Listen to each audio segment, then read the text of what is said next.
everyone. So today I'm going to go through this whole edit.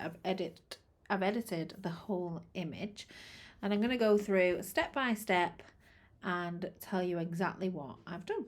So the first thing, you can see that this layer is the only one that's on, and it's just to show you here what I've done.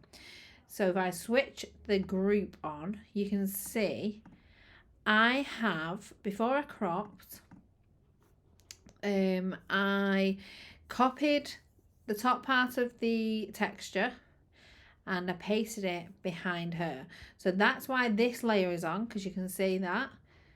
And then I made sure that it went behind her.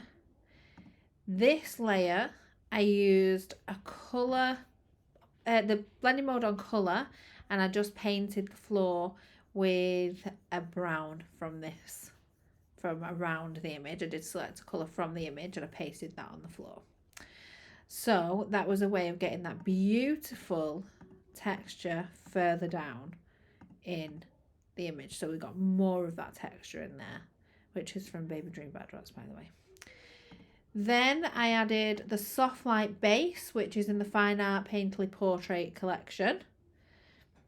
Then I used Focus to sharpen those eyes. You can see as I turn that off and on, it's sharpening those eyes. Then I used Sweet Soul Silky Skin, and I wanted her to have really nice soft silky skin for this edit. So I used that there. You can see it just gives it a little bit of a glow, and it's just that silky feel. That is also in the Fine Art Painterly Portrait collection.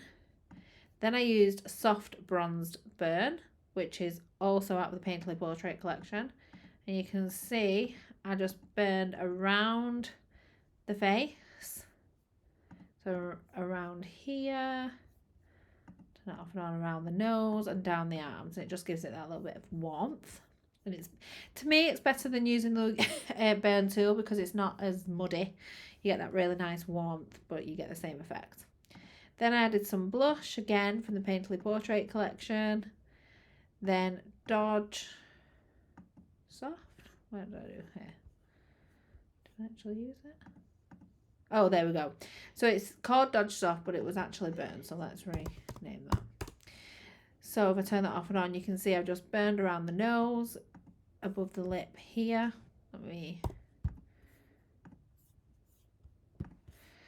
So here, around the nose, and around the eyes as well. I'll turn it off and on again so you can look again. Then I needed a background layer so that I could once again make an adjustment behind, and that was to add some more of that texture. So I just added some more of that in around. Then I needed, what do I need that background layer for? Let's have a look. I can't see what I needed that background layer for. So then we added Perfect Soft Skin just to soften that a little bit more. And then I added it on the legs, so a little bit more on the legs. I just wanted it a little bit softer. Then Dodge Overlay, you can see exactly where I've dodged. So dodge round down the dress, down the foot, in the arm a little, in the hair, nose, lips and eyes, and a little bit on the flower as well. Then I added that to the stem on the flower. And then Mask on Dodge and Burn, which pretty much did all the work there for me. And I love that pale colour that it gives as well. Then I added a little bit more blush because I wanted her cheeks a little bit rosier.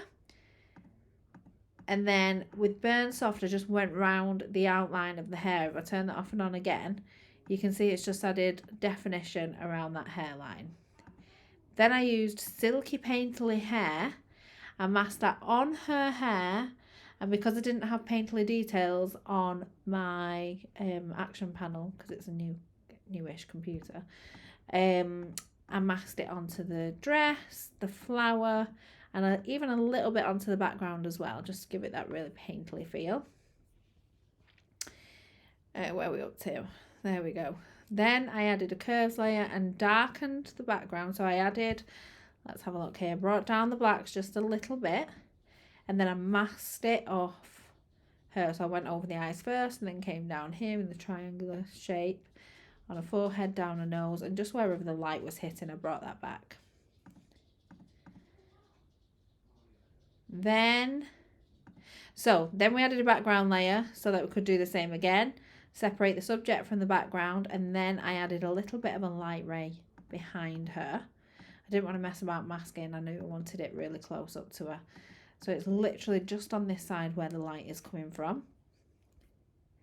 Then I added sharp sparkly eyes just to sharpen them a little bit more, because the first one was because they were a tiny bit out of focus because she was literally on the move all of the time and never stopped moving. She definitely makes me work for it. Then I added a texture on soft light at 40%, and that really adds that warmth into the image.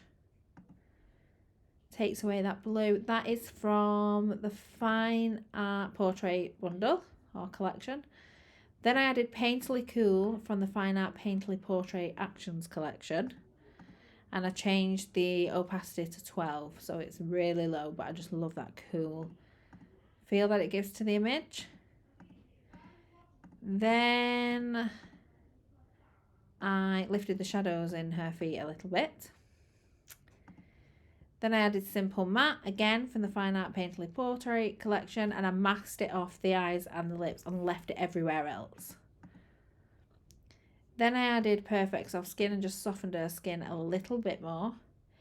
Then I think that was just the legs. So yeah, just the legs. Then I reduced the reds in her feet so that we got rid of those pink toes. Then I think I reduced the yellows here. Let me have a look. Yeah, I reduced the yellows. So brought the saturation down by 15 and up lightness up by 17 and just masked that on the flower. Then I brightened the eyes. And that is it. Finished. That is exactly what I did for this edit, using a bit of a mix between the Fine Art Painterly Portrait collection and some hand editing and a texture. So I hope you enjoyed that. Take care, everyone. Bye.